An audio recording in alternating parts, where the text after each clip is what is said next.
We're back. We're back, baby. Welcome into the Saturday morning huddle. Billy Beebe, Kenny Roda with you. I guess you're on this side. Football week 1 is in the books, but we are officially back with high school football. It all started Thursday with a little bit of lightning, a little bit of rain, definitely some chaos to get things going, but some great games Thursday night, even better on Friday night. We've got a lot of exciting stuff to talk about, both with what WHBC is doing and what we saw on the field Friday night. Kenny, welcome in. I'm guessing you're as glad to have football back as I am. I can't believe it's here, Billy, right? And okay, it's going to be here before you know it. Okay, let's get together for our scheduling meeting. Let's get together, so we can put our teams together for our YouTube game, our radio game, our streaming game. And then here we are, and it is Saturday morning, week 1, and we did 5 games in 2 days to kick off our 79th season of high school football here on WHBC. And it was a heck of a first weekend and 9 more weeks of this, in the regular season to go, Billy. And we're going to have it covered for you, like we said, streaming with our new WHBC YouTube Game of the Week audio stream. That'll be at WHBCsports.com. We'll have a game each week there. And then our radio Game of the Week simulblasting on WHBC and Mix 94.1. And then, of course, every Saturday morning, coaches, players joining you and I for the Saturday morning huddle. We couldn't be more excited. No, and like you talked about, ton of content to check out. 3 games every week, WHBCsports.com. And then, of course, every Saturday, join us here. Now, and people, if you missed the show, subscribe to us on YouTube. You can come back and watch at a later time. You can fast forward, get to a coach you want to see, get to a highlight you want to see. We'll get to all that and more in a second. First, we're already ready to go with the guest, Kenny. We've got Antonio Hall, as we'll add Coach here. Coach, good morning. How are you? Good morning. How are you guys doing? Hey, Coach, we're good, but not as good as you. For the first time since you took over, a week 1 win. You emphasized that at our banquet recently, that you'd like to get off to a good start with a win, and you did it on the road against a good Warren Harding team coached by your buddy Steve Arnold. Congratulations on the win. How important really is that for you and the kids to start 1-0 this year? I think it's huge, especially for everything that we've done in the offseason in terms of our culture and preaching the buy-in to our standard and doing things right. And I think, winning always helps more buy-in. Coach, the 33 points you guys had, did the offensive performance you saw speak to that? Yeah, Keaton Roda had a really good game, a couple 100 yards, a couple touchdowns. Nino Hill, 1 half of football, had a $150 and a couple touchdowns. A lot of guys got their hands on the ball. Dante McClellan had a few catches for almost 100 yards. Keith Quincy, he had a few catches, one with the touchdown. Xavier Harris, he had a touchdown. So just a great job, complete team effort. Offensive line kept Keaton clean all night. So just a great offensive effort all the way around. Coach, I looked at the box score, 14-14 at halftime. You outscored them 19-0 in the second half. What was the difference? What were the keys in that second half for you guys? Just to stop making self-inflicted mistakes, drive stallers, whether it be penalties, missed assignments, miscommunication. And then that affects your energy, that affects your flow, or defensively, not keeping contained, or, not keeping your eyes on the right guy. So we just wanted to fix the mistakes, calm the guys down, reassure them that we're fine, just execute one play at a time. And if we do that, we'll be fine. And that's exactly what we did. All right, Coach, Keaton Roda, Nino Hill, McClellan, those are all names we knew before that game started. How big a deal is it to have them play so well? Oh, it's huge, especially, the guys that you expect to play well, or you're expecting to lean on. To have those guys just be solid players and come through in the clutch when we needed them. I mean, that's who you build your team around. Coach, as I look at your roster this year, got a lot of skill players, man, right? You just rattled off all the names, but and I know this is your mindset as a former offensive lineman. Games are won and lost in the trenches. So if you can, who were you most impressed with or pleased with on your offensive line and your defensive line? Well, defensive line, you could speak more individually on them. Kayvon McNeil, who's Sincere's younger brother, he's a first-year starter for us. He had 3 sacks. Braylon Minor, he had 2 sacks. John Chance, he had a sack. And all those guys combined had close to 20 tackles. So our defensive line really got the job done yesterday. Offensive line, second half, I think once we changed up our scheme and tried to run more at them, we definitely wore them out. Great job by guys like Antonio Krieger, who's a first-year starter for us. I mean, he's a nasty, old-school offensive lineman. Like, he's trying to finish people, and he plays with the edge and chippy, and you just like watching guys like that play. Good job by our tackles, Dior Gardner and Caleb Edwards. Really doing a good job with those edge guys from Harding and keeping Keaton clean. And a good job by our new center. First-year starter, and he did a good job. The snaps were clean, and he kept us solid in the middle. All right, Coach, 33-14, big win on the road, starting the season right. But I know for you, there's probably still some things you want to see your team do better next week and as the season goes on. Did something stick out to you that you want to see the team improve? Yeah, we have to get better in our special teams play. I mean, we gave up a 79-yard touchdown after we just got the lead, and then going into halftime tied up because with 30 seconds left, we give up that big play, and some of the snaps weren't clean on punt. Great job by Keith Quincy, who's our punter, fielding the punts because it could have got ugly quick with a couple bad snaps. So, we definitely have to clean up our special teams play moving forward. How happy were you, Coach, with the balance on offense? I looked at the numbers, 238 rushing, 211 passing, almost a 50-50 split right there. Yeah, I mean, and that's ultimately what you want because it makes it hard for defenses to prepare and plan for you when you can be balanced. And the fact that, we do have 3 to 4 solid running backs, obviously led by Nino Hill. And we do have a whole stable of receivers led by guys like Dante McClellan and Keith Quincy. It poses a problem when you only have three days to prepare for all the weapons that we have. Well, Coach, going forward, I mean, we're wishing you guys luck and congratulations on your first win. I appreciate it.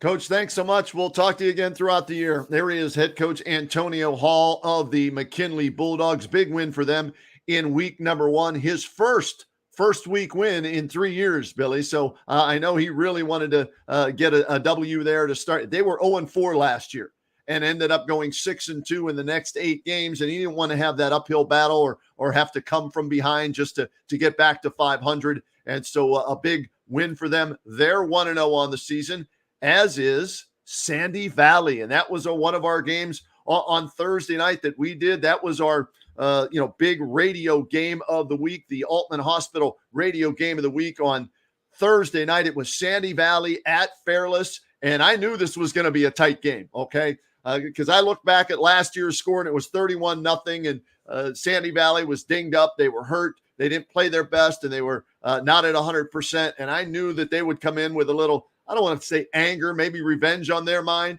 and going to to Fairless for that game. And so I was excited for that game, and that game lived up to the billing, Billy, as Sandy Valley goes on the road, 29-22, a win at Fairless. Yeah, it's that opening road win and the fact that it was such a good game too, Kenny, and the break, that hour break, which we'll get to ask Coach about here in a second.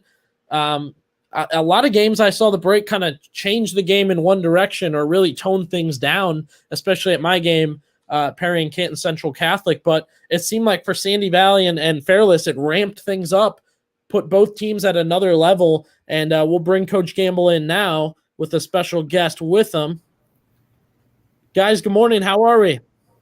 Doing good. Doing great. Good. Nick right, Petro Coach, joining Coach Gamble. Yeah, go ahead, Billy.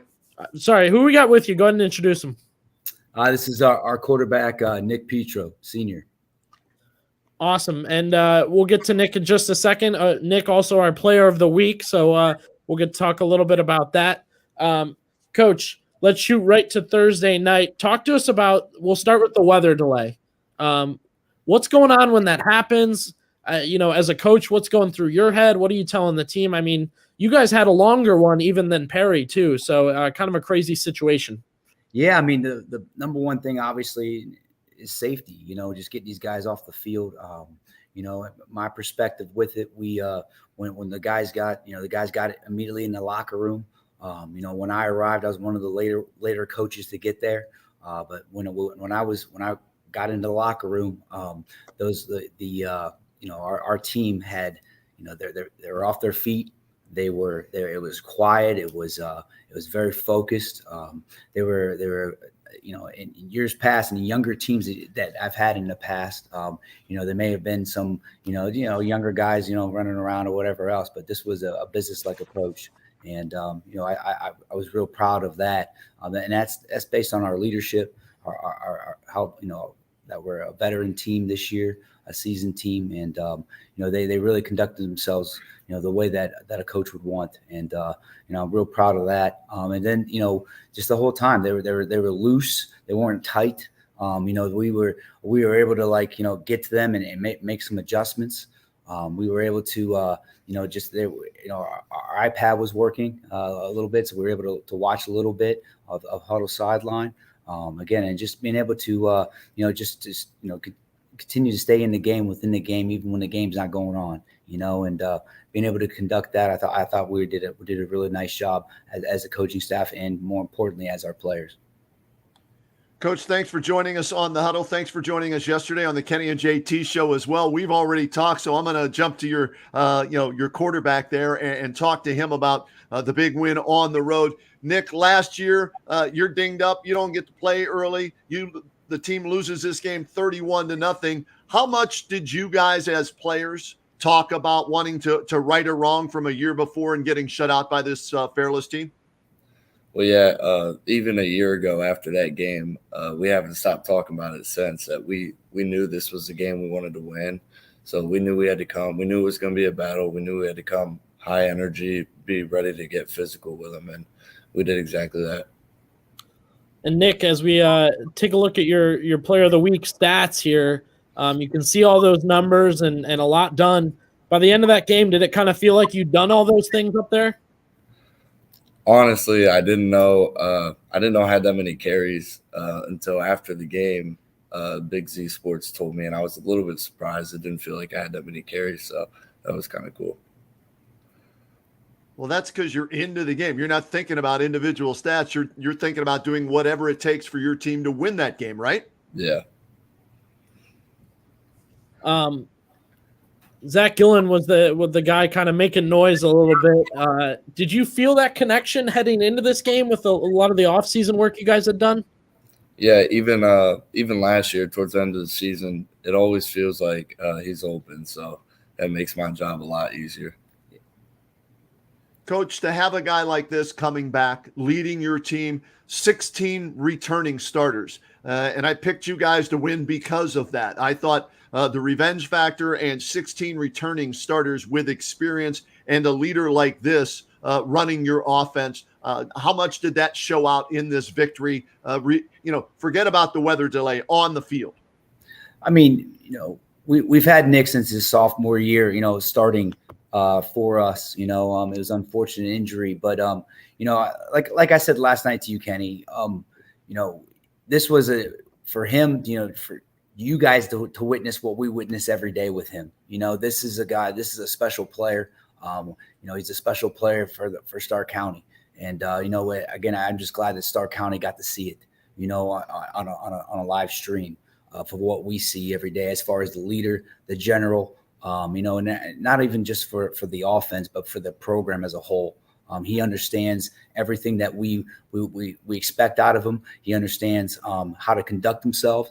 He understands, what the locker room, what's going to take over the locker room, and reel these guys in and to will us, for the ways that we need done in certain situations. And he's able to put the team on his back at times and get the job done. And again, we're real proud of him. I'm just glad you guys got to see it. All right, Nick, I'm sure you're sick of watching film at this point, but walk me through this play here. I believe this tied the game up for you guys.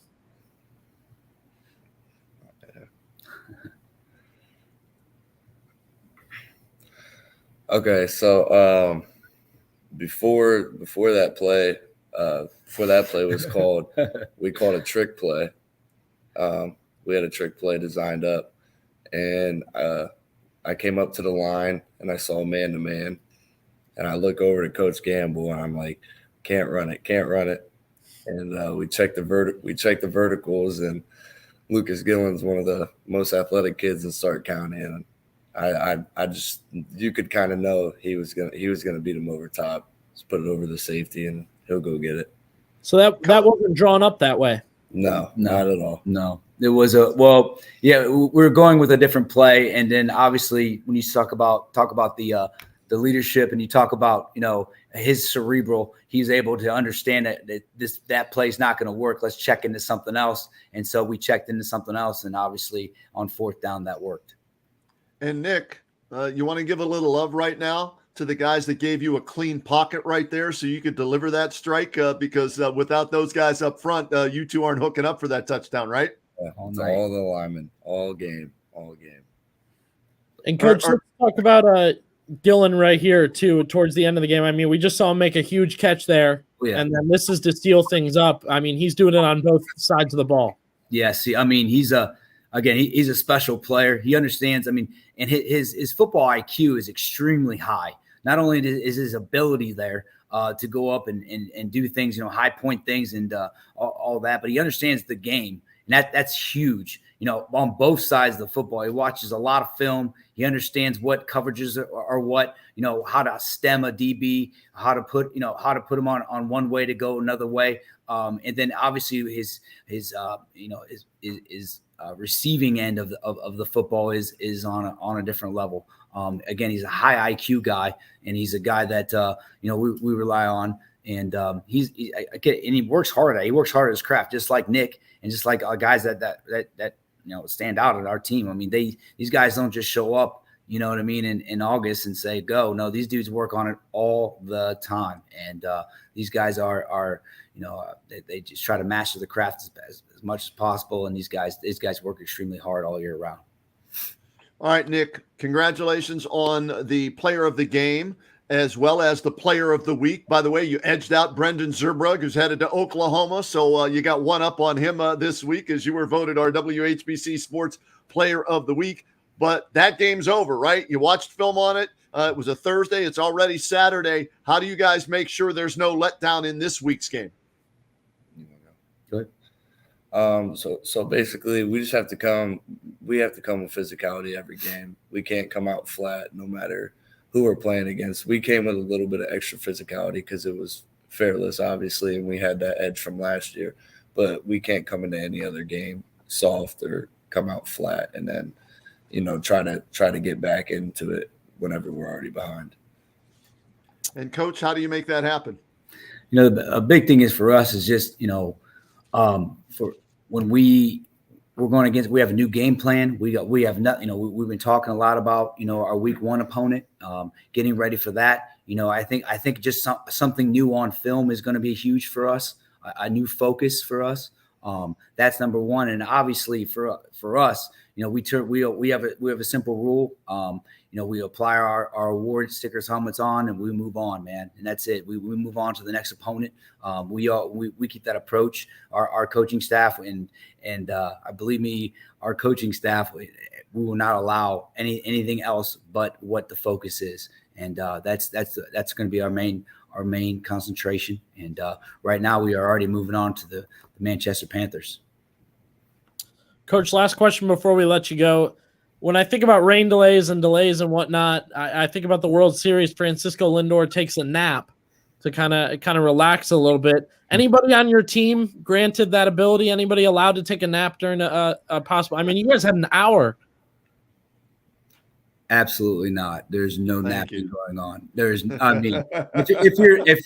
man, this is you talk about being under the lights, man. Stark County football, right? I mean, there's no. You got to check your pulse. You know what I mean? So we are all juiced at all times. You know what I mean? Especially in the energy and the culture that we create here at Sandy Valley. So no, these guys are definitely ready to go. The only thing for our break. The only thing, we got some hunger issues going on, these kids and all that stuff. But seriously, these guys there was no, it was in the locker room was just like the entire time was focused, and it was just the ultimate concentration. And these guys were ready to roll, and they just wanted to get back out and finish it. Hey, Nick, I'm guessing there's no problem with getting that extra juice with a coach like that. I'm sure it kind of carries over, doesn't it, to the players? Yeah, it definitely helps. Definitely. Yeah, run through a brick wall for that guy. I got you on that. Hey, guys, congratulations, Nick. Stay healthy. It was fun watching you play. Like Coach said, everybody now knows about you if they didn't the last couple of years. Continued success this season. Thank you. I appreciate it. Coach, thanks. Yeah, hey, thanks for your support all the time. I said it last night, but again, you guys do an awesome job. This show is awesome, and again, I'm glad you guys are doing this for high school sports. This is a really great job. Thank you, guys. You got it, Coach. How about that, Billy? Huh? There's a kid last year, dinged up at the beginning of the year. They thought about that. This is why yesterday on the Kenny and JT show, I thought Alliance had a very good chance of pulling off the upset at Lake. And I thought Sandy Valley would beat Fairless because as a competitor, when I was in high school, I remembered my losses more than I remembered my wins. And so when I lost the game, I couldn't wait to get a chance to play that team again. And so I thought for sure that a revenge would be a factor for Sandy Valley on the road at Fairless and last night with Alliance at Lake. And both of those teams ended up winning. And in talking to the players and coaches after the game, it was a factor last year, remembering what happened. Right, and that was an interesting theme for a lot of people. I know when I was at McKinley practice, I talked with Antonio Hall, and they weren't shy about talking about we need to win week one. We got to win week one. The generic coach saying, Kenny, is every week go 1-0. I know that's a big Kevin Stefanski thing. Go 1-0 every single week. But for the Pups, they wanted to go 1-0, and man, for Sandy Valley, they really wanted to go 1-0. And I'll say it again, the fact that they ramped things up, not only Sandy Valley, I'll give Fairless their credit too. That was a competitive game after the delay.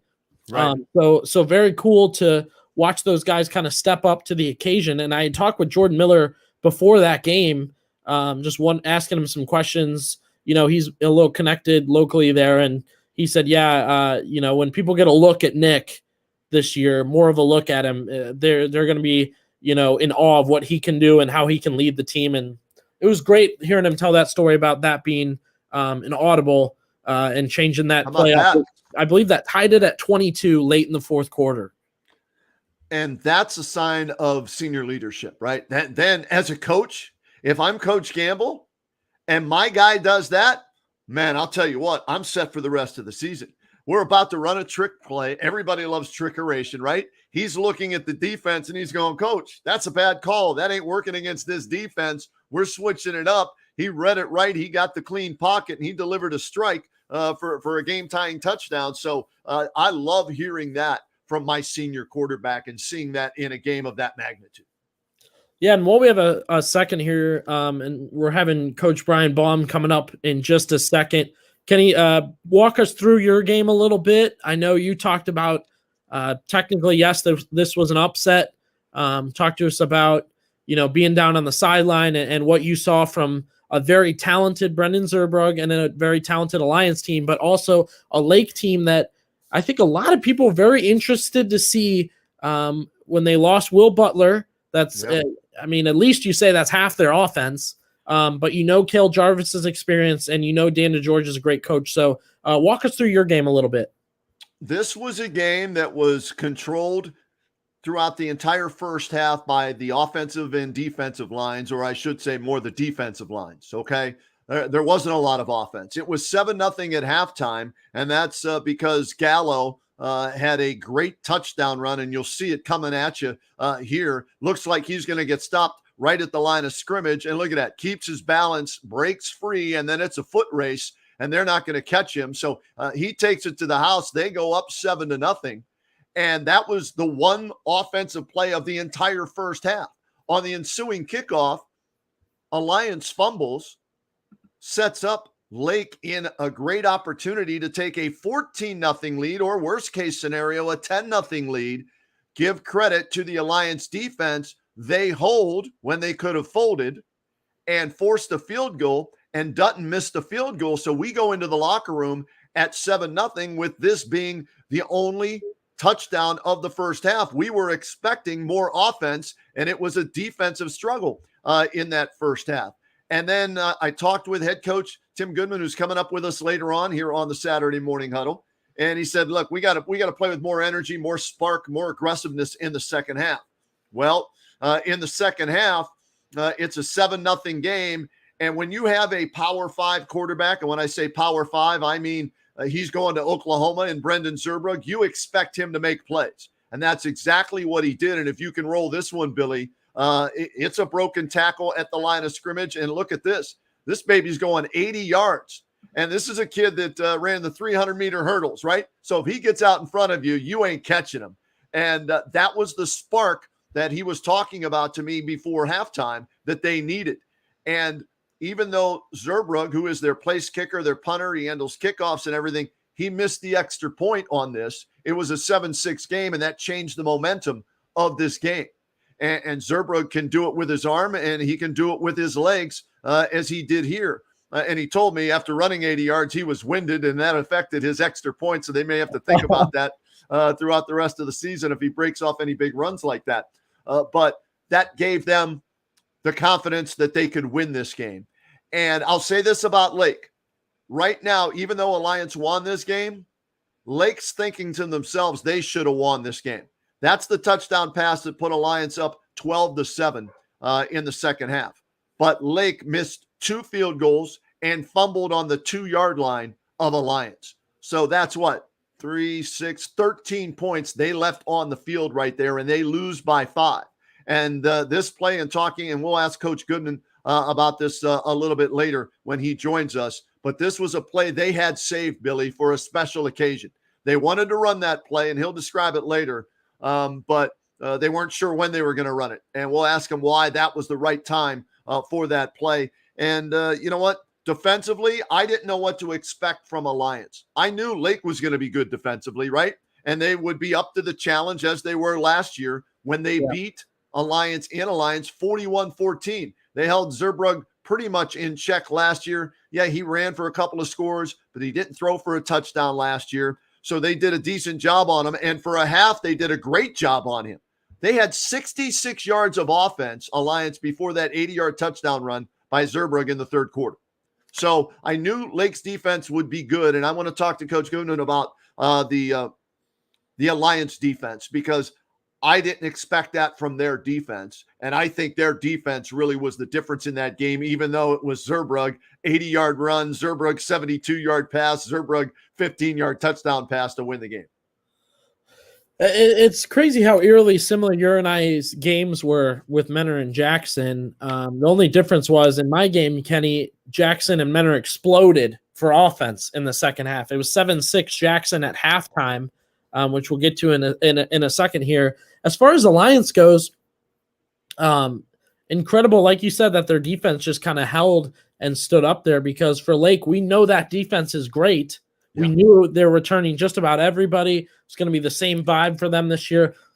The question was the offense, and Jackson also had turnovers, right? That was their big thing. They had 2 fumbles in the first half, one that gave up a free field goal that would basically make the difference later for Menor. So, and it's just crazy to think about, like you said, Alliance wins, Alliance has the big plays, but if you're Lake, you probably go home thinking you should have took that one. Absolutely. Cale Jarvis was his 25th straight start, I think, at quarterback. Even though they had Butler and they shared the duties last year, he would start. And Dan DeGeorge pointed that out to me when we had him on before the game. And Jarvis had a back injury. I don't know if it was before the game or during the game. I think it happened during the game. He played, though, with it. But he did not play his best yesterday. He was 11 of 21 for $118, no touchdown passes, 1 interception, and he fumbled on the 2-yard line there late in the game. So he did not have his best game. So he's going to have to step it up. And they were looking for a running back because Solberger's no longer there for Dan DeGeorge at Lake. So they literally were going running back by committee, trying to find the hot hand. And I think Joey Garrow was the guy that stood out to me. Now, Christopher played on defense, but he had some health issues, so they didn't want him going both ways running the football. So maybe he becomes that guy if he gets healthier. But Joey Garrow is the guy that looked the best to me out of that running back core that they tried yesterday for Dan DeGeorge. So while they lost the game, it's a game you walk away as a coach saying, okay, we could have won that game. We should have won that game in their minds. So I'm not going to get too upset. We just need to clean up our penalties, which they had a couple of really stupid penalties, and we need to clean up our mistakes with the turnovers and the missed field goals. Think about it, Billy. Interception, fumble, 2 missed field goals. That's 4 major mistakes right there in a 1-score game. Yeah, I mean, and the coaches, they'll be kicking themselves. The players will be kicking themselves, but they know what they need to improve, which is always a big thing there. Do you want to run your interview now, or you want to wait till we're closer to Coach? You tell me. Do we have time? I don't know what time Coach was supposed to join us here, so I didn't want to run it too long, and then Coach pops up on the screen, and we want to go to him. You tell me. No, we're still waiting, so I think it might be a good time. All right. Here's Brendan Zerbrug. Had a chance to catch up with the Oklahoma recruit after the big win last night at Lake for the Aviators. All right, we're here with Brendan Zerbrug. Alliance a big winner tonight over Lake, 12-7 the final, and a hard-fought win. And Brendan, what's this win mean to the team after last year losing to this same team 41-14? Oh yeah, it's special. I mean, not even last year, year before that, and the year before that, we scored a total of like 21 points in my high school career against them, but we knew we could do it. We know we were lower on numbers than they were. They have like 80-something. We had like a good 50 maybe, but we played hard the whole game. We didn't let the bad first half get to us, and we came out on top. Yeah, what was the difference in the second half? I talked to Coach, and he said we need a spark. We need to play with a little more energy in that. Is that what changed it in the second half? Yeah, I think so. I think after the first half, there's no points or anything. We went into halftime like, all right, we got to figure this out. Coaches talked to us, got us some confidence, and then that touchdown to start the second half really boosted us. On the quarterback, there's always pressure, whether it's linemen chasing you down or members of the media saying, hey, this kid's going to Oklahoma. He's got to make a play if his team's going to win a game like this. Yeah. How do you handle that pressure? I mean, I don't let the pressure get to me. I stay cool, just do my thing. Don't really worry about the outside. That touchdown run, if you can break it down for us, so what you remember about it? Oh, gosh. I knew we needed a big play. I got in there around like 3 linebackers. I was like, I just got to keep churning my legs, and I did. And next thing I know, I was towards the pylon. All right, so you're down 1. You missed an extra point. We were wondering if you were winded maybe. Oh, yeah, it looked like it after you're running 80 yards. But you come back and have a 96-yard drive after they turn the ball over. Yeah, definitely. First of all, what makes your defense so special that allowed them to stop that? We'll start there. Oh, yeah, all credit to the defense for this game. They gave up 7 points to this Lake team, this good Lake team. I'm very proud of them, but they played hard. They played good all game, never let up. Even at halftime, we didn't score yet. They said just let the offense get going, keep doing your thing, and they did. And then the 96-yard drive. What worked on that drive that enabled you guys to take the lead? Yeah, we just had a momentum. We had a lot of momentum from that fumble recovery. I told the guys, I was like, right now, we need to score right now. And they listened to us. We ended up going down to scoring. Brendan Zerbrug, congratulations on the big win. Best of luck the rest of this season. Thank you. Thank you. Man, we've had him on the show. He's called in a couple of times because remember he was going to Syracuse, right? Then he said, nope, I'm going to transfer, or I'm going to pull my name out of Syracuse. And I'm going to commit to Northwestern. Then everything went down at Northwestern, Billy. And so he pulls out of Northwestern, which you can understand why, right? With all that still up in the air right now. And Oklahoma offers him. So a great kid. He's been through a lot. Wanted to get that out of the way before the season started so he could focus on his offense, his teammates. This game particular, they wanted this game in the worst way. And you heard him reference, say, hey, I only scored 21 points the 2 previous games against Lake. So this meant a lot to them. They only scored 12, but 12 was enough to win thanks to his play and the play of his defense. Yeah, and it's always funny to hear when you tell the players that break this play down for me or talk about this play, and they're like, oh, man, it's hard thinking back. It's hard thinking exactly what was in their head. A lot of the time it's momentum. So looked like a good time for the radio team out there at Lake, correct? Yeah, beautiful field. We love going to Lake. That field's absolutely gorgeous. Great crowd last night. The atmosphere was fantastic, and the game lived up to it. Yeah, lower scoring than we thought, but a 1-score game, which I thought it would be, and give Alliance credit. We'll talk to Coach Goodman a little bit later on how big a win this was, and how impressed he was with his defense. Yeah, definitely. It seemed like he got offense when he needed it, and he got defense all game. And I'm not sure how much more you can ask for as a head coach. Moving to my game now, Kenny. Mentor at Jackson. So let's start here. Mentor has won now 14 straight opening games to start their season. So they are starting the right way. They had 3 under Coach Matt Gray. That was his 4th last night in a 26-21 win. A lot of storylines for Jackson, right? They graduated some guys, but Jay Rohr beefed up his staff. Phil Morrow's now on his staff. Bo Balderson's on his staff. So a lot of hype there. And then we heard him talk at the dinner. They go with Lucas Eckerment at quarterback. He's a sophomore. We saw him a little bit last year, but they end up taking Joe Lattarulo, who looked like he'd be quarterback. He plays free safety. I will say this. The Jackson defense is tremendous. They kept them in this game. They played very hard. And even without pressure, they contained Mentor, which is, very tough to do. Without pressure and without turnovers, to get stops is difficult.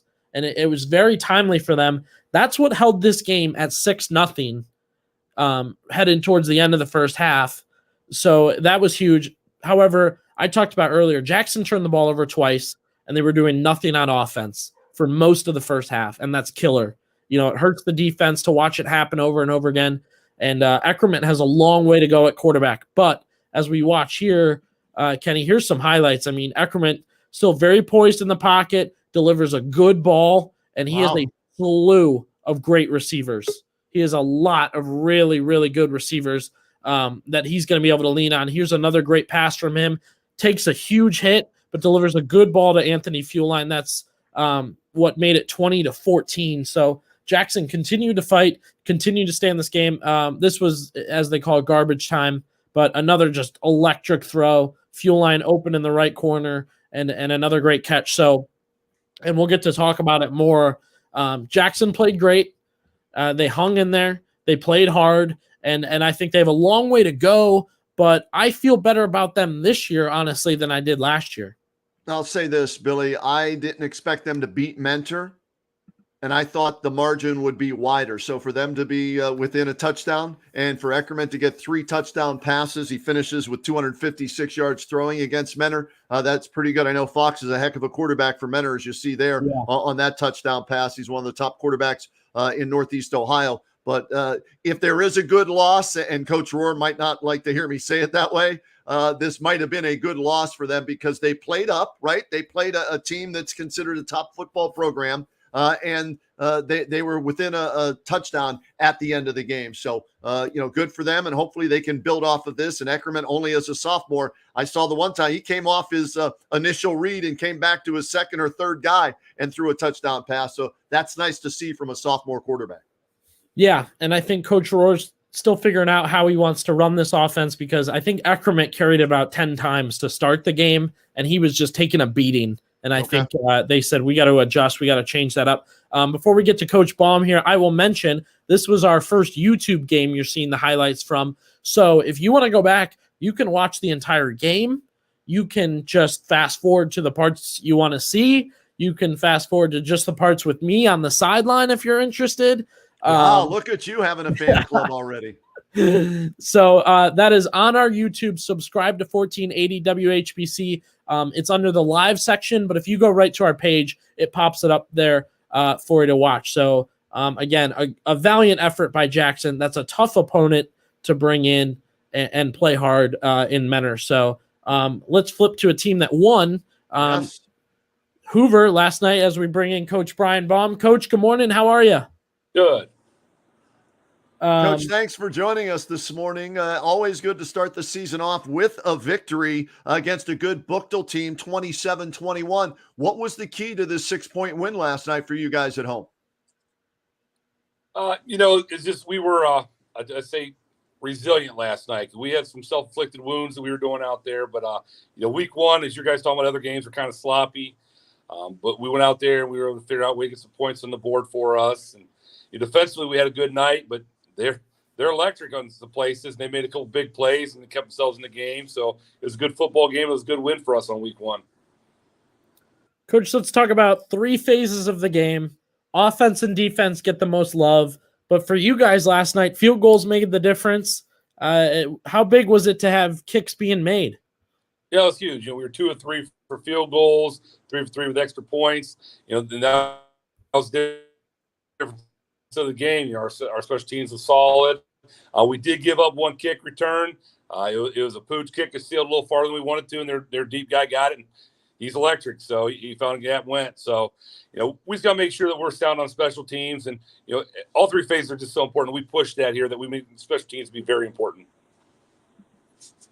Brian Baum is our guest, head coach of the Hoover Vikings. They're 1-0 after their 27-21 win over Booktool. Coach, we read all about your skill position guys, right? Derlin, great job last night, about 270 yards of total offense at quarterback. Maraglia comes over from Northwest. He runs for over 100. Ashby, one of your wideouts. So you got skill guys as good as anybody in the county. But one of the things I think you were looking to see how they would handle it would be your offensive line, as you had to replace a lot of those guys.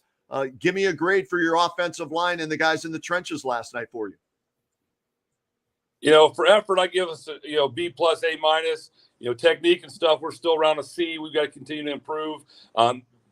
With a team like that, they're going to make, they're blitzing. They got some athletes all over the place. We have to make sure our first step's important and that we block to the whistle. Those are things that a young line has to gel and learn. We adjusted after last week, a few positions on the O-line, and, we're going to start to solidify that now as the season goes. Coach, I did your game last year. You guys, I believe last year you opened with Booktool too, if I'm correct. They were young last year. They had a new coach last year. Did you really see them take that huge step forward? Yeah, like I said, I watched them at the end of the year last year and thought they really improved the course of the year. I knew they were all coming back. Say I wasn't nervous for this week, I'd be lying. So, to be able to handle them, to get the win, they made some self-inflicted wounds as well. But we were more resilient last night, and I was proud of the way we responded to some adversity over the course of the last couple of weeks. And, to get that first one, it's always good to get the first one, and, especially against a quality opponent.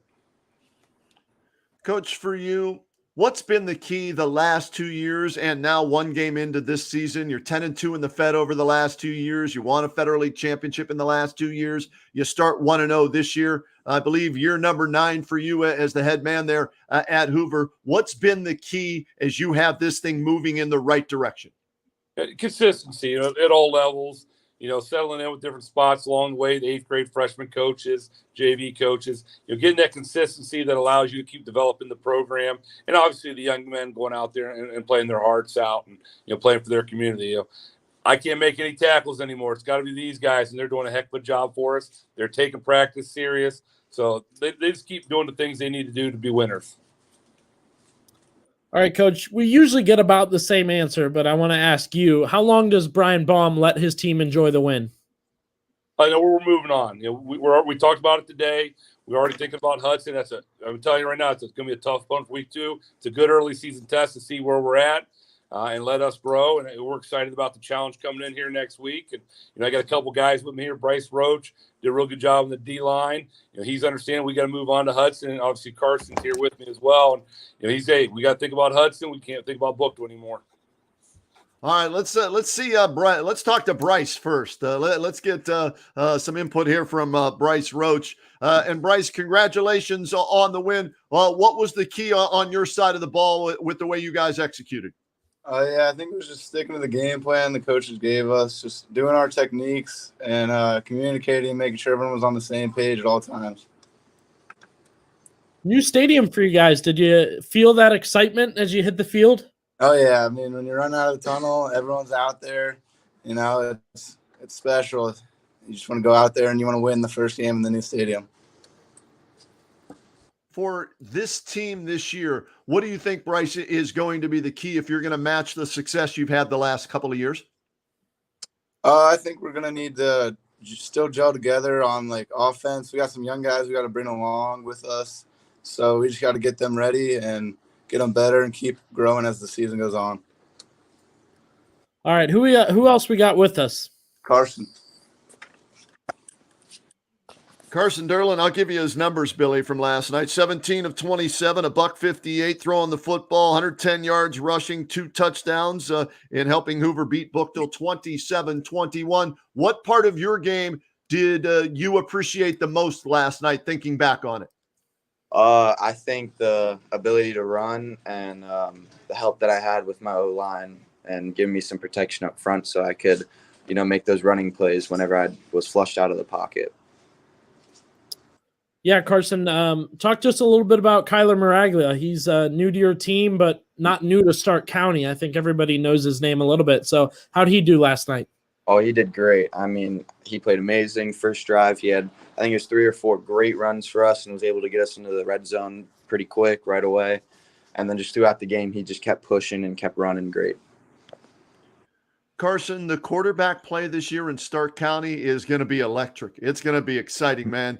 Yourself, we saw Brendan Zerbrug last night beat Lake. We saw Nick Petro go into Fairless and beat them for Sandy Valley. Do you keep an eye on the other quarterbacks around Stark County? I don't know if there's a friendly competition, or are you just focused on the Hoover Vikings?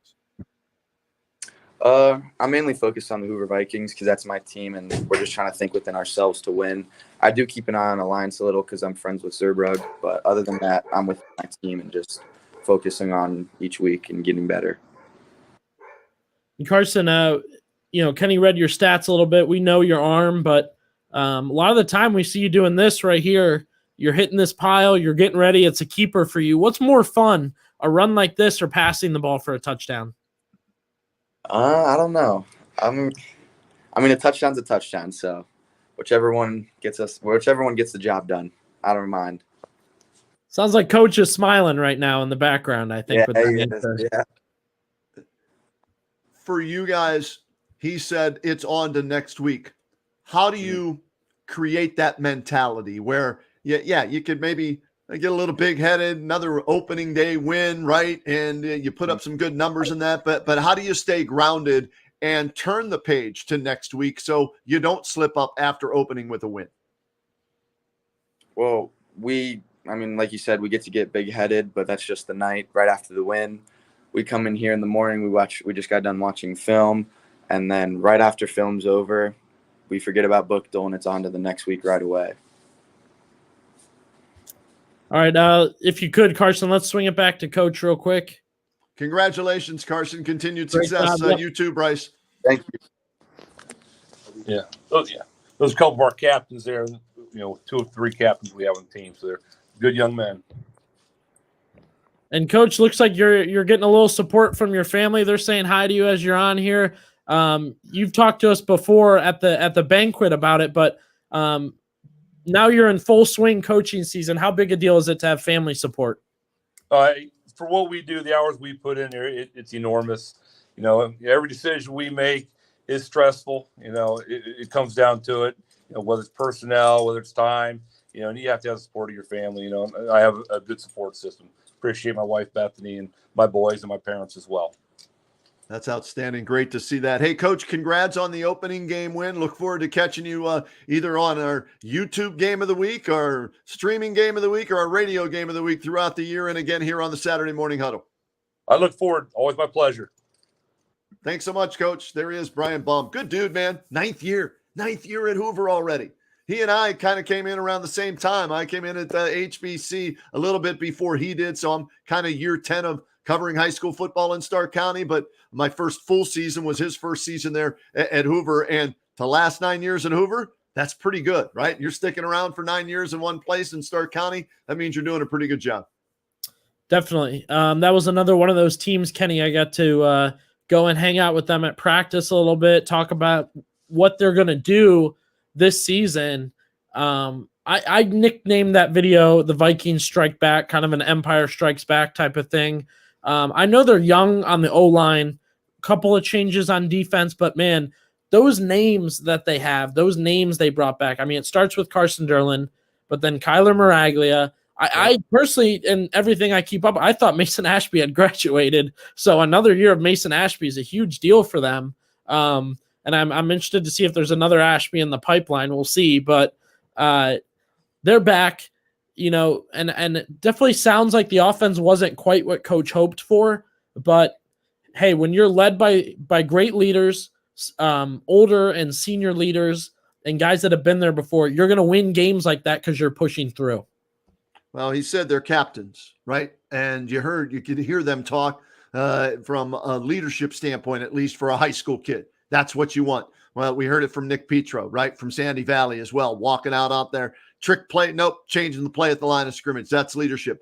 Those guys flipping and turning the page already. Yeah, nice win over Buchtel. Been there, done that. Okay, who's next, right? I mean, that's the mentality you have to have. It's on to the next. And kudos to them for getting it done. Let's give some of the other scores, Billy, as we're going to catch up with Tim Goodman, head coach at Alliance here coming up in about 10 minutes. But some of the other scores Thursday night, the other game on Thursday night that we did as our WHBCSports.com streaming game of the week. It was Perry beating Central Catholic 42-25. Ryder Hartshorn 10 carries, 208 yards, and a touchdown. They ran for over 400 yards. We had Coach Slates on the Alt Care Stadium show yesterday, and he said, yeah, you guys are probably going to give me the business for not throwing the foot. They completed one pass, threw it 5 times, but as we told him, hey, when you're running 9 yards a carry, you don't have to throw the football, Billy.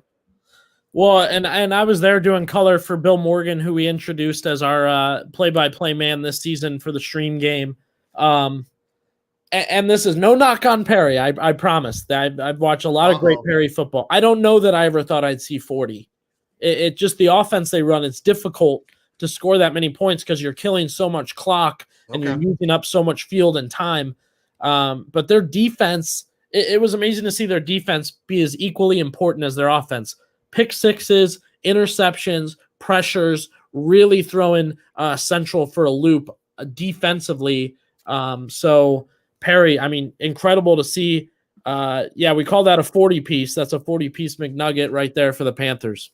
Okay, very good for them. Some other scores from around Stark County last night. How about Glen Oak sticking it to Western Hills 42-12? Cole Anderson, 4 touchdown passes for the Golden Eagles. Avante Burt, 2 touchdown receptions, 50 and 35 yards, and 1 touchdown run in Glen Oak's opening game win. Congratulations to them. The Chris Kappas era started for Louisville last night, and the Leopards led at 1 point 14-7 in the first quarter, but New Philly comes storming back to get a 42-21 over Louisville. Congratulations to Joe Cardinal in his first game as the head coach at Marlington. It was the Dukes. It was the Dukes. Marlington gets the 39-32 victory over Warrensville Heights.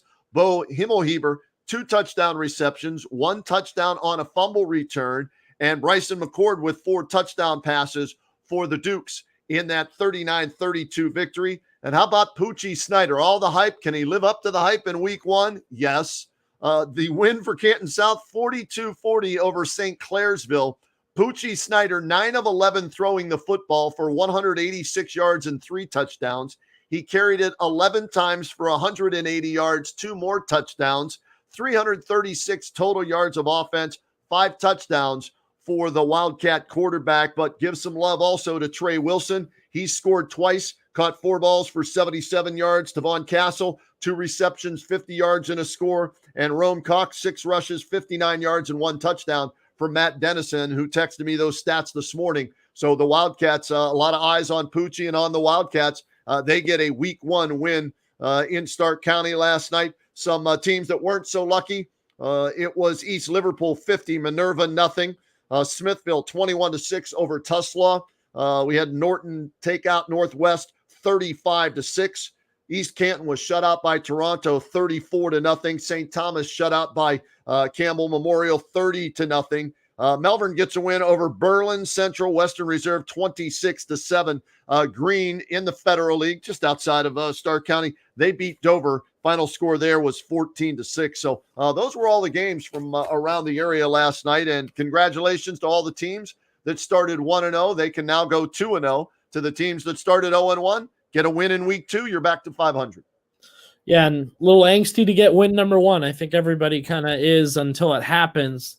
I think we should spend a little time, Kenny, from what we know. None of our games were there, but it was definitely talked about throughout the town that Massillon was welcoming Valdosta. I was saving that for this last. That's the one score we didn't give. So, yeah, let's talk about that one right here. Go ahead. Think week one, and Kenny and I are already on the same page.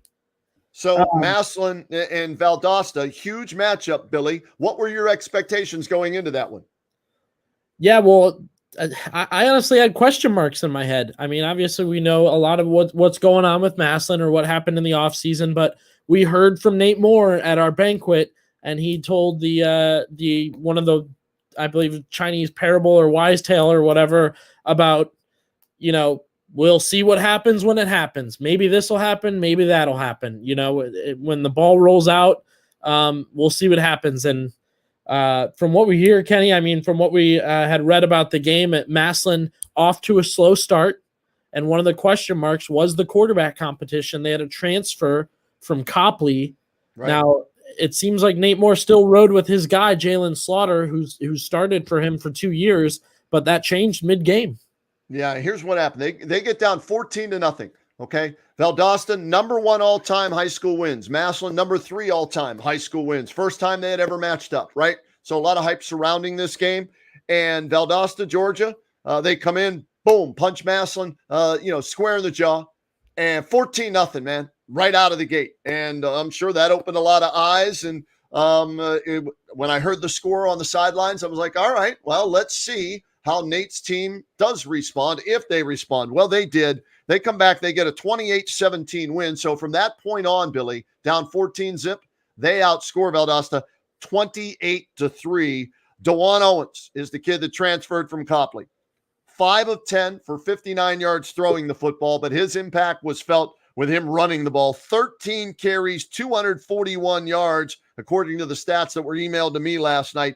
2 touchdowns. And they were of 75 and 60 yards.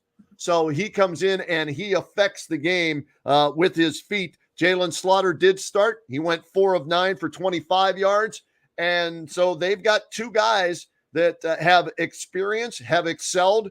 But it sounds like DeJuan Owens is the kid that could be the leader of that team, trying to take them to their first ever state title in a playoff era.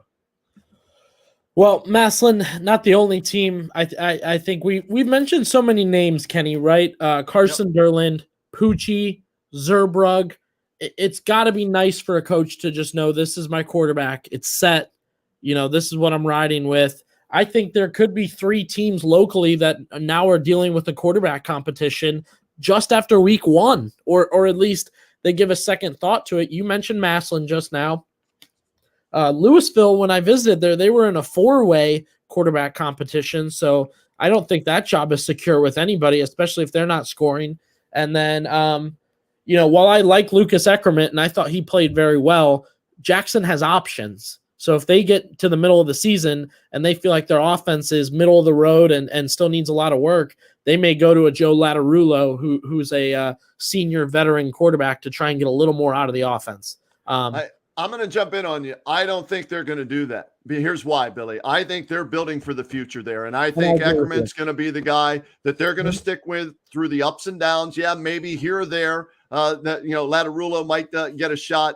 But I think Eckerman's the guy they're going to stick with. And they're going to, sometimes when you're playing a sophomore, you're playing a sophomore. He's going to make mistakes. There are going to be some bad games. But if you think he can be the guy for the future, you're going to stick through the bad times with him. So when he is a junior and senior, he's leading your team. So I'll be surprised unless it just goes completely south if Jay Rohr makes a switch there at quarterback. But we'll see. Yeah, and I agree with you. And what's the difference between big mistakes and growing pains, Kenny? Age. If you're a sophomore, it's a growing pain. If you're a junior or senior, it's big mistakes. So I agree with you that they're willing to kind of go through those. But as I said, and as we showed you, that is a very talented quarterback that they have over there at Jackson, shooting to a team here with a talented group of overall players, and we've got 3 of them sitting waiting for us. It's the Alliance. I don't want to say the 3 Stooges, but I just saw. Come on, they're not the 3. Those are the 3 amigos right there, man, from that defense last night. Are you kidding me? I didn't know what to expect from their defense last night. We heard all about Brendan, and we know they can throw the football like crazy. Ramir Hawkins set a school record last year catching balls. Kevon Davis is like throwing to a giant, across the middle of the field or in the end zone. But I was curious, how would the Alliance defense play last night? And these three guys joining us, Logan, Jackson, and Aiden, congratulations, gentlemen, on the win last night, and kudos to you. And I agree with Coach. He said we got to give our defense some love on the Saturday morning huddle. So that's why we've got all three of you guys on. For our viewers out there that are watching that don't know who each of you are, go ahead, state your names and which position you play on that defense for Alliance, guys. My name is Aiden Moss, and I play defensive nose. I'm Jackson Eddy. I'm a linebacker and a tight end. I'm Logan McCready, and I'm an outside linebacker. All right, Billy, take it away, man. All right, guys. As Kenny said, tremendous effort last night. Seems like the defense was really needed. I'll throw it back. I went to Mount Union, so that was a couple years ago, and Alliance struggling a little bit at the time, kind of didn't have that reputation. Do you guys feel like there's a culture established right now, a more winning mentality in the locker room? I would say so. Yeah, for sure. We play as a team, and, we just go out there and give it our all. For you guys last year, 41-14 in that opening loss. How much was that on your minds as you traveled to Blue Streak Stadium last night with a little payback, especially for the upperclassmen? Well, since it's my senior year, I really wanted to beat them. So I'm pretty happy that we beat them my senior year, especially since the last 3 years we've lost to them. Guys, what was your off-season work like? What do you guys think you worked on the most, and did you feel like you saw it last night? I'd say we look a lot better because we work more as a team. Since we lifted all throughout the summer and winter, we just came together.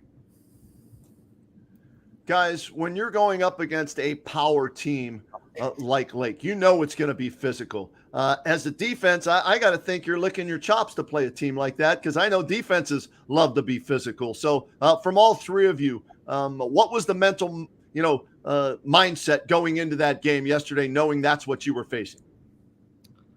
Our coaches kept saying like David versus Goliath, and their team the roster has like 90 kids on it, ours is like 40. So we were just thinking we're the underdogs. Let's give it our all. Go ahead, the other guy. I want to hear from all three of you on that one. Okay. Well, I was just, I was looking forward to it. They got some bigger guys, and so do we. So I was ready to hit some people. Yeah, all good. I came in there knowing that we're going to go up against some big offensive linemen, so it's just a matter of being able to beat them off the ball. All right, guys, let's talk about Coach Goodman. He comes across well when he speaks publicly and whatnot, but what's he like on the sideline? What are you guys seeing from him when this game's going on? Well, yeah, give us the dirt on that. What's it like when it's all happening on the sidelines? He was the only one freaking out. Yeah, throw him underneath the bus right there. Yes. He gets us fired up. Yeah, he gets us really fired up.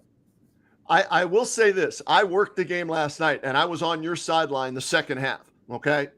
And you want this as a player. He goes to bat for you guys. He was working the officials yesterday like a head coach should work the officials. So I don't know if you saw any of that or you were so focused into the games because he thought there were a lot of, early movement with Lake, some holding, and he was working the officials for you guys. So what's that mean to you to know that even though you just threw him under the bus, the coach has your back? I mean, it feels great to know that you got someone behind you and you really want to work for him because he's got your back, so I got to get his back. It's a stressful game, and one score could change the whole game. So he had our back. You guys talked a little bit about physicality and hitting big last night. As the game goes on, is that more wear and tear? Are you guys getting a little more tired of that sort of thing, or is it kind of no choice but you have to get tougher? It was more no choice, but you have to get tougher. We don't have much depth compared to them, so it's just get tough. And as a defense, when you look over to your sideline when you're on the field and you see, Ramir Hawkins over there set a school record last year. You see number 4, your quarterback that's going to Oklahoma. And then you see Kevon Davis, who could play on defense as an end. It looks like he's so big. Do you know if you can just keep the game close that probably one of those 3 are going to make a play to help you win, guys? Yeah, especially if we get the big stops early in the game. It allows us to tire them down and for our offense to go ahead and go out there and do their job. Feels like a standard we have to live up to with our offense being that good. We have to live up to that standard. And what's it like going against Brendan in practice? We don't go up against him at all. I do. Oh, a lot of us are on offense too. So okay, all right. So you're playing both ways. So, but just watching him, he was so calm because he was getting hit pretty hard yesterday, guys. I mean, that's a good physical defense, and he was taking some shots, and he had to leave the game one time. He told me, I think he took a face mask to the thigh or something like that in the game. But to see him, everybody's going to want to give him their best, right? Because he's going to Oklahoma. To see his toughness and what he brings to the offense, what's that mean to you guys? That as long as he's willing to work for us, we're willing to work for him. If there is none of that, like I got you, you got me, it's the team wouldn't be together. We probably would never beat Lake if we weren't all working together. It's just how it goes. All right, guys, I'll ask you one more thing, and hopefully we can swing it to Coach. I'm not sure if he's still in the room, but I know you guys got some wild colors going. You got the baby blue, you got red, you got regular blue. Tell me your favorite uniform to wear. All blue. All blue, yeah. I like the white on gray for away games. But if we didn't have the blue helmets, it would be different. Yeah, Love it. A lot of options over there. You got to like it, man. You can thank Oregon for that, man. Oregon and Maryland, they started all that in college, and the high school teams followed suit right after that. Well, hey, Aiden, Logan, Jackson, congratulations on the big win, and best of luck the rest of this season. Now let's, if the coach isn't feeling that bust that hit him a little bit earlier, let's talk to him right now, okay? Hey, Coach, how are you? Good to see you again this morning. Good seeing you guys. Thanks. I love your kids for being honest, Coach. I asked them about you on the sidelines, and I will say this, you get pretty animated over there, but again, that was working the officials yesterday, right? Yeah, just trying to get any advantage we can kind of get. Trying to, plug in for those guys like you said, Kenny, and trying to get us any kind of advantage we can get against a quality team like Lake. Coach, tell us about those 3 guys that we just talked to, not only as players, but leaders on your team. Yeah, they're 3 great young men. Like you said, leaders. The leadership, they stuck through, and we picked those 3 guys because, they made play after play after play for us. And, a lot of these guys being 3-year starters, we're kind of relying on them to step up, and they sure did last night. All right, Coach. I wrote down a bunch of notes. You watched film already this morning? Did you go through film? Yep. Okay. Yep. Okay. All right. So let's see. I made a bunch of notes here I wanted to ask you about. Okay. You give up a touchdown. You're down 7-0. Kickoff. Fumble the kickoff. Your defense has to go right back out on the field. Was that the turning point in yesterday's game when your defense forced them to kick a field goal after, giving up the touchdown and fumbling it, and they missed the field goal? Was that the turning point? Yeah, I think there were a few stands that our defense had yesterday that we really made a big deal when we watched film. That was one of them where, they got the ball back at the end of the first half where they could have punched it in, and then they got the ball coming out of half. So they could have really separated at that point, but our defense, held firm, forced a field goal that they ended up missing. So it stayed a 1-score game. And then they came out in the second half, had a really nice drive down the field. Again, we stop them, force a field goal, they miss. And then the next play, Brendan comes out and breaks his 80-yard touchdown run, which kind of swung the momentum. And then what really sealed it for us was, they had the drive down there on the 2-yard line, and we forced a fumble. We recover. A couple plays later, we hit Kayvon on the slant to go and punch in the game-winning touchdown. So all those big momentums happened because our defense got those stops when we needed them to. And Coach, Kenny had talked about, your thinking behind this play and your planning for this play, but if you can walk us through, what exactly happened here and the point in the game and how important it was. Yeah. So we tend to roll out our quarterback quite a bit. We like getting Brendan out in the perimeter because, if something's not open, he can always take off and run it. Watching their defense, how we played them the past couple of years and watch them in their scrimmages, we noticed that they kind of push their coverage. And we've never shown it before where we kind of half roll Brendan and he pulls up and throws back across the grain. It's something that he's able to do because of his arm strength and how talented he is. And then, he's throwing the ball to a kid like Ramir, who's super quick and sets up his routes tremendously. He makes it look like a route that we typically run when we roll out and comes back across the safety's face. And there was a nice little hole in there. And, all the kids stepped up into their jobs. The line gave Brendan just enough time as they shot that backer on the blitz. Brendan set up, delivered a good ball, and Ramir caught it, 2 hands on there. As you see, he made sure he wasn't going to drop that thing. So that was a huge play for us. Keep that one running, Billy. Throw that back up there because I want to walk through this a little more with Coach because he and I talked about it last night. So is this a play you run on a regular basis, or was this a play you put in just for this game? Kind of a little bit of both. It's something we've been working on this summer. That, like I said, it kind of complements our offense and what we do and how we roll Brendan or how we'd like to roll Brendan out quite a bit. But then, game planning, we kind of saw their coverage and thought that we could take advantage of it with this route. This route combination is kind of particular to this game, but the overall concept is something we've been working on all summer long. And keep it going here, Billy, because I'm in the end zone. I'm watching this. I'm thinking you're throwing the football. I'm not sure where.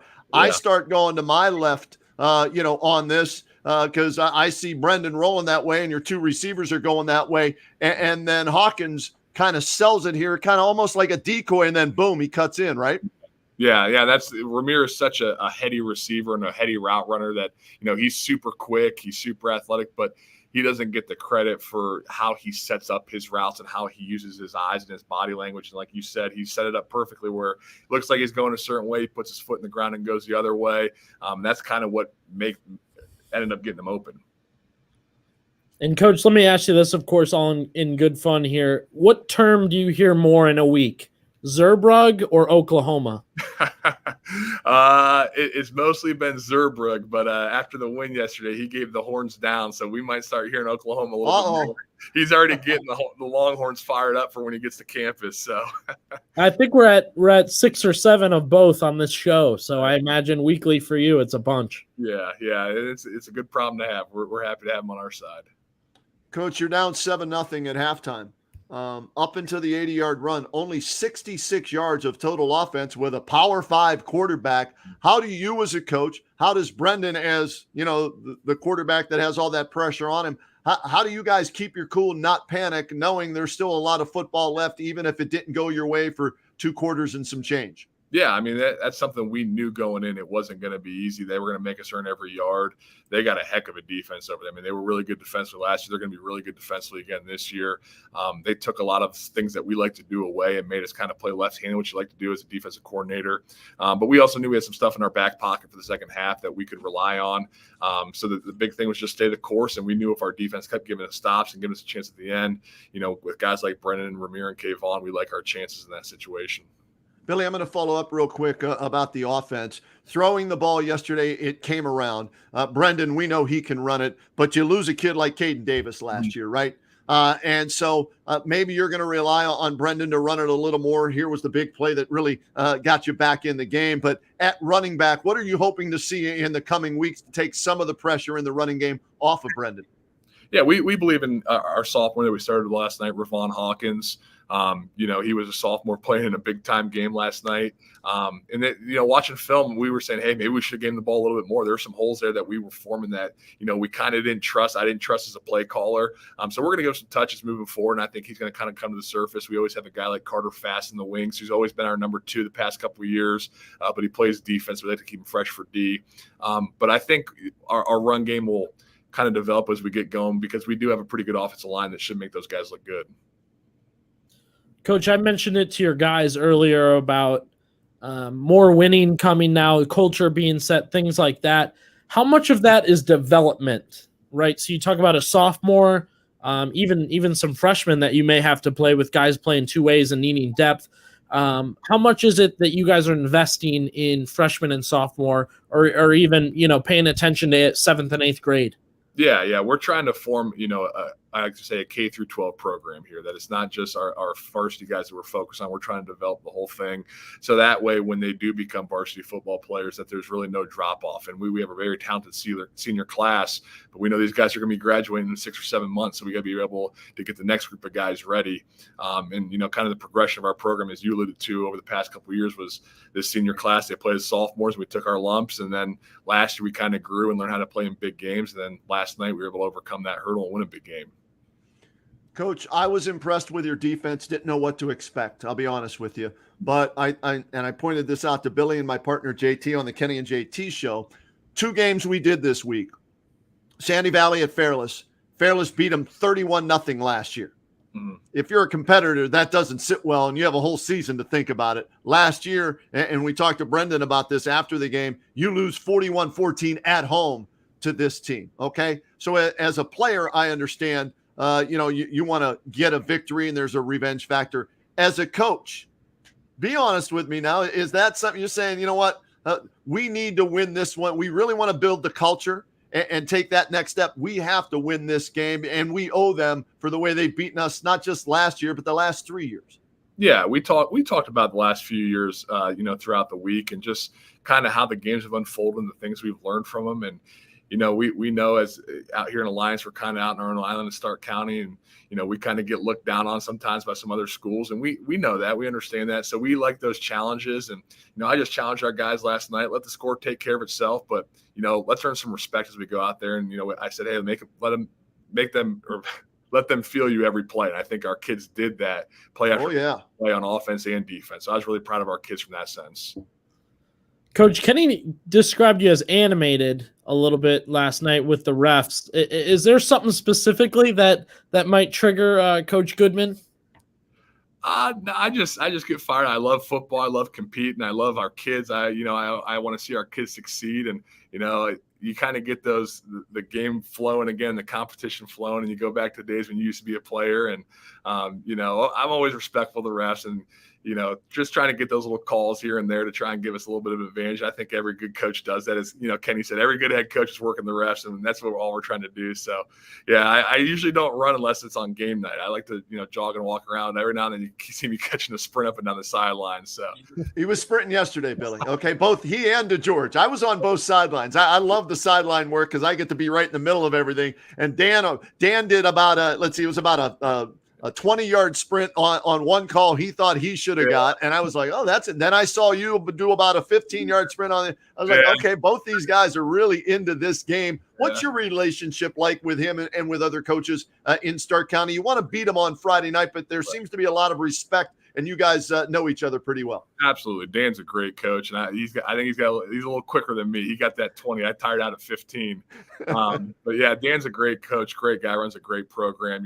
We were out in the field a couple times with, some timeouts and talked a little bit, and we were, complimentary of each other. And that's the cool thing about coaching in Stark County is we do have a really good relationship off the field. And I think I said it in my speech at the church last couple Wednesdays ago that, we all raise the standard of coaching. We all push each other, and we all become good coaches because we have to keep up with the guys. Like we knew Lake was going to be a really, really good football team. So we had to make sure we were getting our guys ready because of the job that Coach DeGeorge and Coach Viscount and all those guys do over there. And just so you know, next year we're reversing the order again. Thank you. Yeah. You'll go early, okay? I'm going to put that request in. Yeah, I figured, hey, you beat Lake. At least I can do for you. After 3 tough losses to them, you get a victory in week 1. How do you take the same intensity, right, for 4? And that's the one thing you told me on our show the other day. You needed it for 4 quarters. You got it for 4 quarters, and that's what won you the game yesterday. But that's opening week, and it's Lake, and you want to beat them. How do you get that each and every week, starting with the week 2 game? Yeah, that's the first thing we talked about as film was over. We said, hey, this can't be our Super Bowl. We're 1-0. The only thing that guarantees us is at worst we're 1-9. So we know there's a lot of football left to play. We're going to have a lot of good opponents coming in. It starts with Niles McKinley on Friday. They have a heck of a running back, a good quarterback. So we got to get ready for those guys. And that's a good thing about having so much senior leadership. I know our kids are going to be ready to back up this performance next Friday. Well, Coach, thanks again. We appreciate you bringing on 3 of the guys that matter to your program right now and to your win last night. And we're wishing you luck and the rest of the season should be very interesting. I know a lot of people have their eyes on Alliance, which must be fun for you guys. So thank you. Yeah, thanks. Appreciate you guys' coverage. Go Aviators. Go Aviators. Got to end it that way. See that? I love it, man. They're getting it, man. Football season's here. They're getting fired up. I'm telling you, to George and Goodman yesterday, they were up and down that sideline working those officials. I was literally in one of the huddles for Alliance. Coach didn't mind. I'm in there taking pictures and everything, and they're going over their play calls and everything like that. And he had their attention, man. And it was a great atmosphere yesterday. And in a low-scoring game, kind of a pitcher's duel, 12-7, right? It was a heck of a game yesterday, and we loved bringing it. Dan Belford, Mark Miller, Denny Kincaid, yours truly, handling the Altman Hospital Game of the Week. Give some love to your crew now. You're a new member of the crew, so you better give some love to your new crew for the YouTube Game of the Week.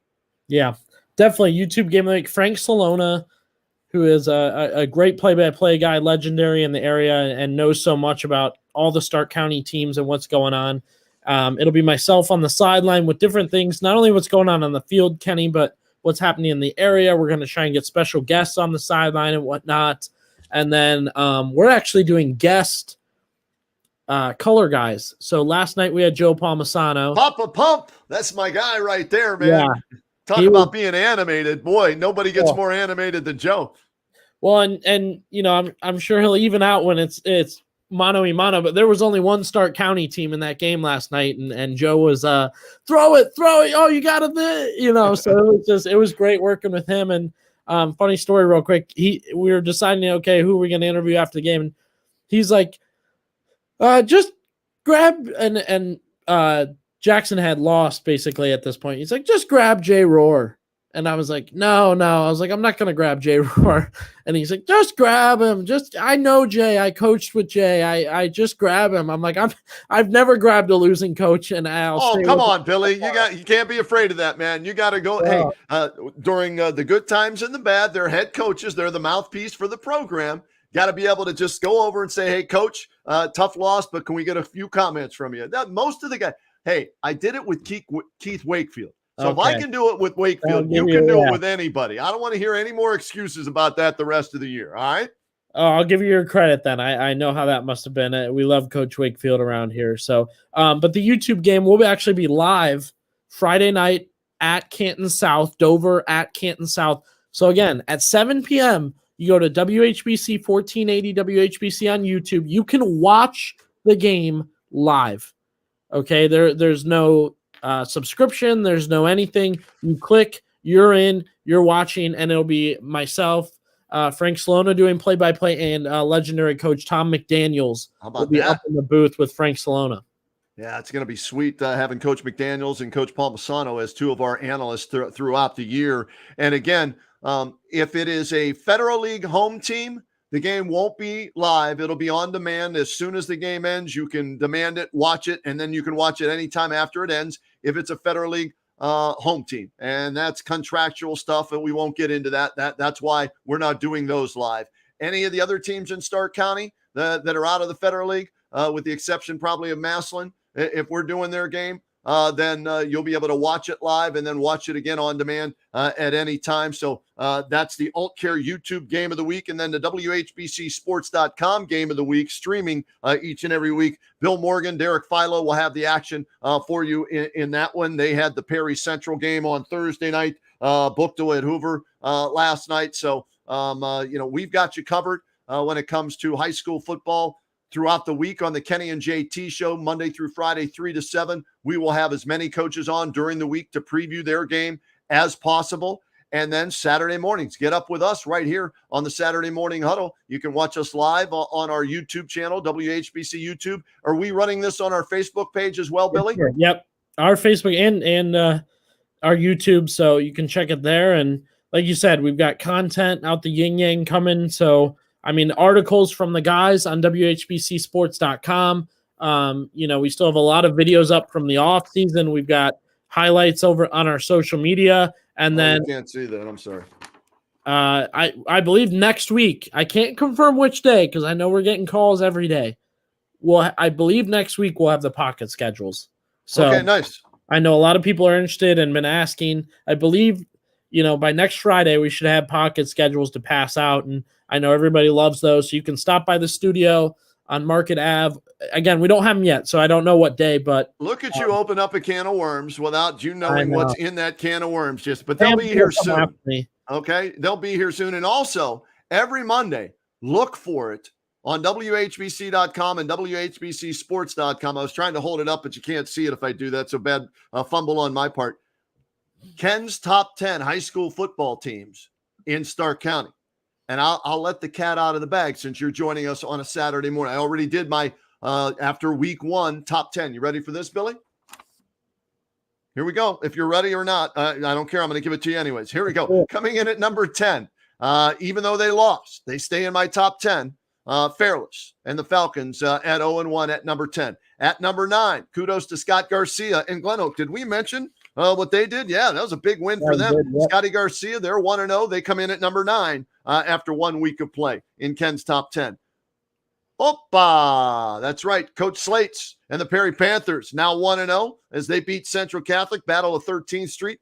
They're in at number 8 in Ken's top 10. Sandy Valley going on the road, getting that big win at Fairless. Nick Petro, WHBC Player of the Week. They're in at number 7. The Cardinals in at number 6, even though they lost. It's a good team. Lakes 0-1. They get things figured out at running back. With that defense, they're going to win a lot of football games this year. They're in at number 6. Hoover, Brian Baum was on with us. Carson Derlin, outstanding quarterback for the Vikings. They're 1-0. They're my number 5 team now after 1 week of play. Canton South, Poochie Snyder has a chance to set all kind of Stark County. Forget Canton South records. Stark County records he has a chance to set before this season is over. So Canton South with a 42-40 win in week 1. They're my number 4 team. My number 3 team, Brendan Zerbrug.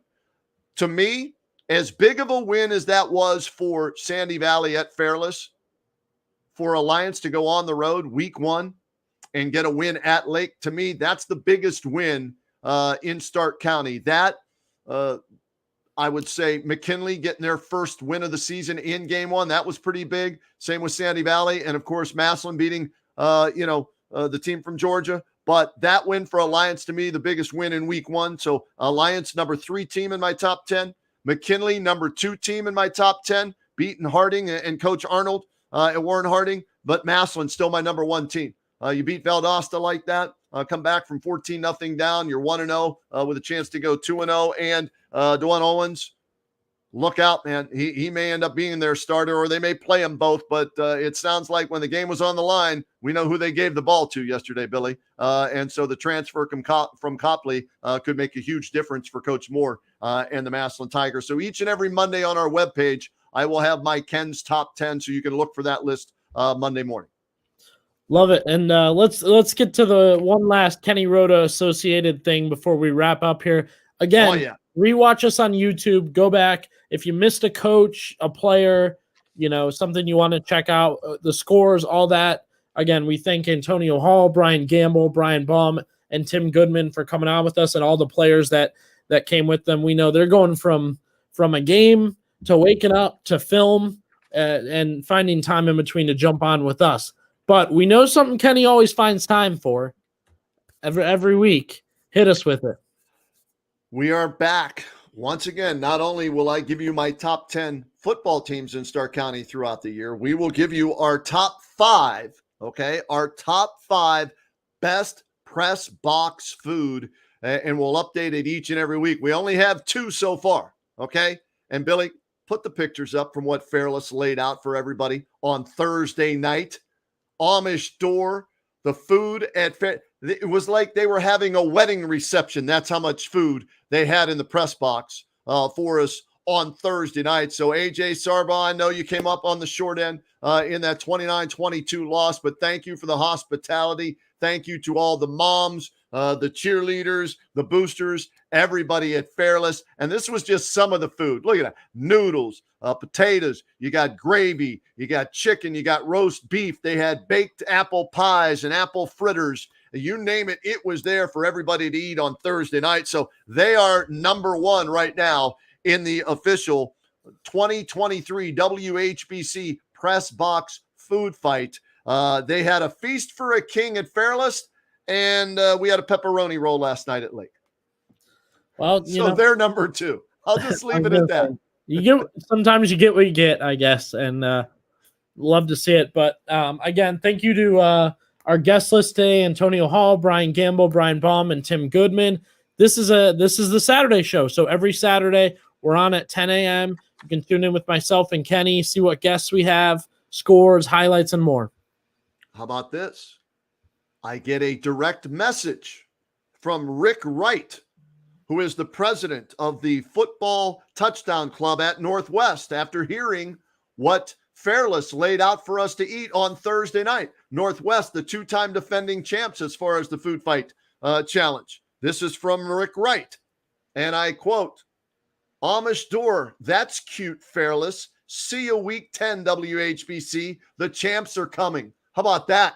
And I know Perry and 3737 Kitchen, I think we've got them week 5. They want to take down Northwest this year as well. So we got some trash talking amongst the various schools that are taking this food fight challenge seriously. So thank you to everybody who's going to partake in that this year, and we really appreciate it. We look forward to being, next week, the radio game of the week, the Altman Hospital game of the week, Glen Oak at Massillon. That's where we will be. The Alt Care YouTube TV game of the week. You guys will have Dover at Canton South, so everybody will get to see Poochie Snyder.